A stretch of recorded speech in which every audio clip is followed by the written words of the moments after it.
અમેરિકાના ઇલેક્શનમાં લોકોના વોટિંગને પ્રભાવિત કરનારા મહત્વના મુદ્દામાં મોંઘવારી અને હાઉસિંગ ક્રાઇસિસ પણ સામેલ હતા.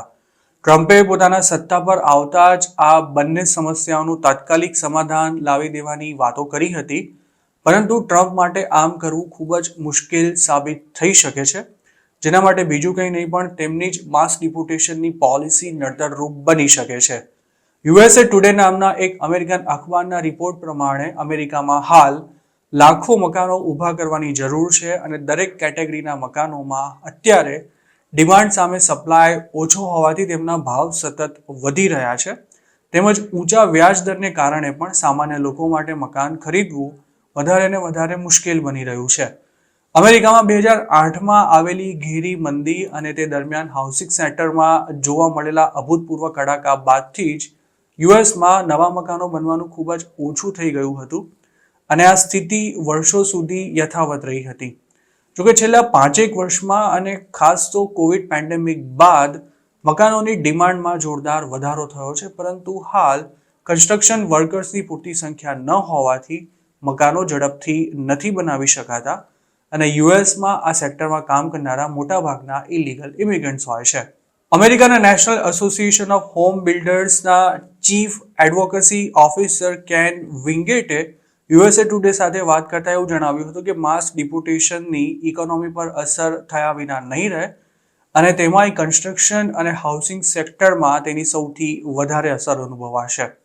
આ સ્થિતિમાં કોંગ્રેસ ઇમિગ્રેશન સ્ટ્રેટેજીમાં મોટા ફેરફાર કરીને કન્સ્ટ્રક્શન વર્કર્સનું અમેરિકા આવવું સરળ બનાવે તે ખૂબ જ જરૂરી છે અને તેનાથી દેશના હાઉસિંગ સપ્લાયમાં હાલ જે તંગી જોવા મળી રહી છે તેને હળવી બનાવી શકાશે. અમેરિકામાં દર વર્ષે 7.23 લાખ કન્સ્ટ્રક્શન વર્કર્સની જરૂર પડે છે અને આ સેક્ટરમાં કામ કરતા 25% જેટલા લેબર્સ ઇમિગ્રન્ટ્સ છે. ન્યુયોર્કની ક્વીન્સ કોલેજના ઇકોનોમિક્સના પ્રોફેસર ફ્રાન્સિસ ઓર્ટેગોના જણાવ્યા અનુસાર અમેરિકામાં કામ કરતા કન્સ્ટ્રક્શન વર્કર્સમાં ઇલીગલ ઇમિગ્રન્ટ્સનું પ્રમાણ 15%થી પણ વધારે છે. આ ઉપરાંત અમેરિકન સિટીઝન હોય તેવા લોકોની સરખામણીએ ઇમિગ્રન્ટ્સ કન્સ્ટ્રક્શન વર્કર્સને પગાર પણ ઘણો ઓછો આપવો પડે છે.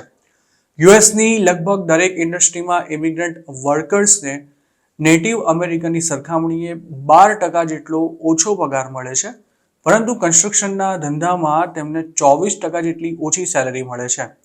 ઓર્ટેગાના એનાલિસિસમાં એવું પણ જણાવાયું છે કે 2023માં કન્સ્ટ્રક્શન વર્કર્સને મળતો કલાક દીઠ પગાર અમેરિકન બોર્ન વર્કર્સ કરતાં 36% જેટલો ઓછો હતો.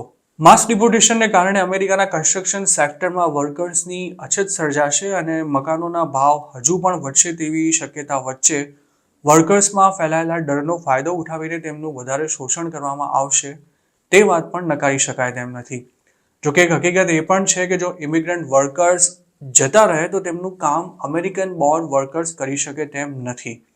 અમેરિકામાં હાલ લાખો નવા મકાનોની જરૂર છે, ત્યારે તેમને બનાવવા માટે દેશમાં જો વર્કર્સ જ નહીં હોય તો હાઉસિંગ ક્રાઇસિસ વધુ ઘેરી બનશે અને મકાનોના ભાવ પણ ઉચકાશે.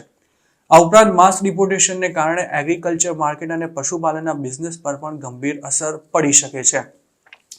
યુએસમાં હાલ મોંઘવારી આસમાને છે, તેવામાં જો ખેતરોમાં અને ફાર્મ્સમાં ઉત્પાદન ઘટી જાય તો ઇન્ફ્લેશન હજુ પણ વધી શકે છે અને તેમાં મકાનોના વધેલા ભાવ બળતામાં ઘી હોમવા જેવું કામ કરી શકે છે, જેનું જવાબદાર કારણ માત્ર ને માત્ર ડોનાલ્ડ ટ્રમ્પનું માસ ડિપોર્ટેશન હશે.